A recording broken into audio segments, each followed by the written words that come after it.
ഈശോമിശിഹായ്ക്ക് സ്തുതിയായിരിക്കട്ടെ. വിശുദ്ധ പൗലോസ്ലീഹ കൊരിന്ത്യർക്കാർക്ക് എഴുതിയ 1-ാം ലേഖനം 12-ാം അധ്യായം.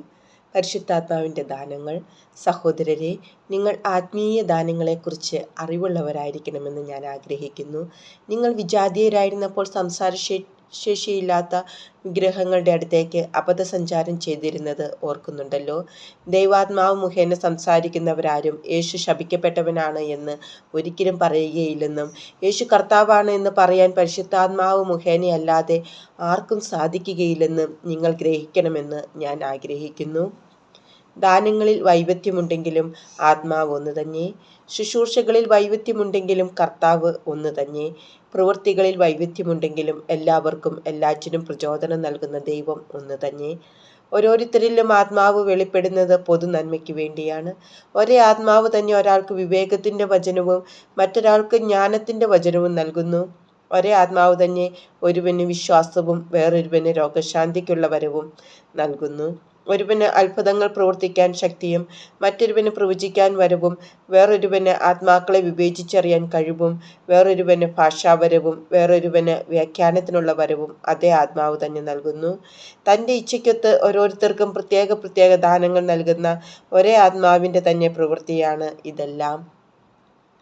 ഒരു ശരീരം, പല അവയവങ്ങൾ. ശരീരം ഒന്നാണെങ്കിലും അതിൽ പല അവയവങ്ങളുണ്ട്. അവയവങ്ങൾ പലതെങ്കിലും അവയെല്ലാം ചേർന്ന് ഏക ശരീരമായിരിക്കുന്നു. അതുപോലെ തന്നെയാണ് ക്രിസ്തുവും. നമ്മളെല്ലാവരും ഒരേ ആത്മാവിൽ ഏക ശരീരമാകാൻ ജ്ഞാനസ്നാനമേറ്റു. യഹൂദരെന്നോ ഗ്രീക്കുകാരെന്നോ അടിമകളെന്നോ സ്വതന്ത്രരെന്നോ ഭേദം കൂടാതെ ഒരേ ആത്മാവിനെ പാനം ചെയ്യാൻ എല്ലാവർക്കും സാധിച്ചു. ഒരവയവമല്ല, പലത് ചേർന്നതാണ് ശരീരം.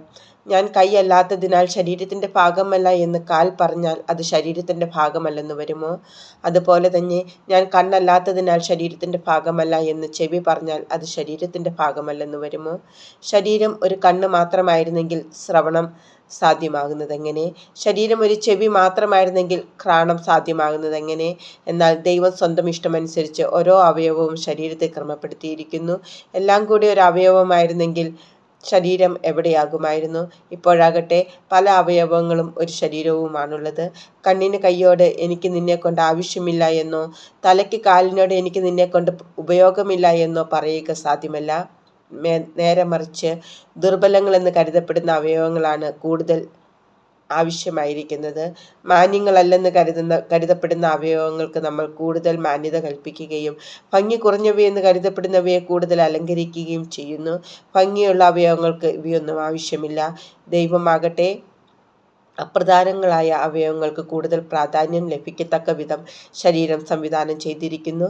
അത് ശരീരത്തിൽ ഭിന്നിപ്പുണ്ടാകാതെ അവയവങ്ങൾ പരസ്പരം തുല്യ ശ്രദ്ധയോടെ വർത്തിക്കേണ്ടതിന് തന്നെ. ഒരവയവം വേദന അനുഭവിക്കുമ്പോൾ എല്ലാ അവയവങ്ങളും വേദന അനുഭവിക്കുന്നു. ഒരവയവം പ്രശംസിക്കപ്പെടുമ്പോൾ എല്ലാ അവയവങ്ങളും സന്തോഷിക്കുന്നു. നിങ്ങൾ ക്രിസ്തുവിൻ്റെ ശരീരവും ഓരോരുത്തരും അതിലെ അവയവങ്ങളുമാണ്.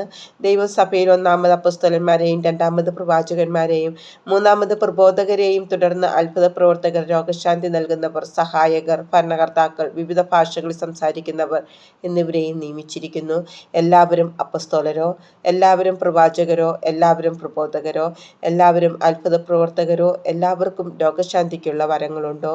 എല്ലാവരും വിവിധ ഭാഷകളിൽ സംസാരിക്കുന്നുണ്ടോ? എല്ലാവരും വ്യാഖ്യാനിക്കുന്നുണ്ടോ?